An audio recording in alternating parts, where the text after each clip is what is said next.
Right, we're asked to solve this quadratic equation here.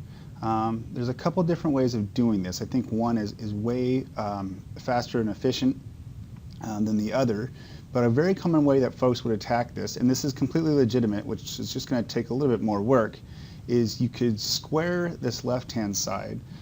So you'd multiply this out, and again, just remind you, to do that, we would do 8t minus 6 times 8t minus 6 is what we get from this 8t minus 6 squared. And the result of that would be 64t squared minus 96t plus 36, and then equals this 64.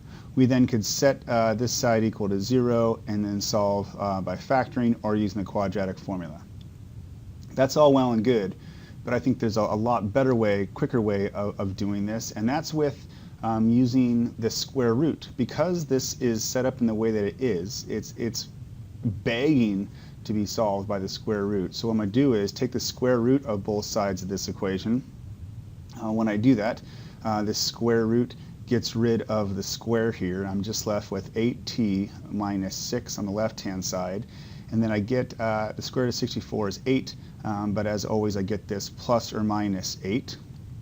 And then I can now solve for my two solutions by simply solving these two equations. I have 8t minus 6 equals 8, and 8t minus 6 equals negative 8. And I solve these two equations to get my two answers.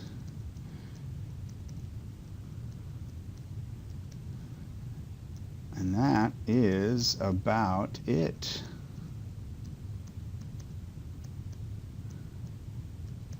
Giving me my two equations are 7/4 and negative 1/4.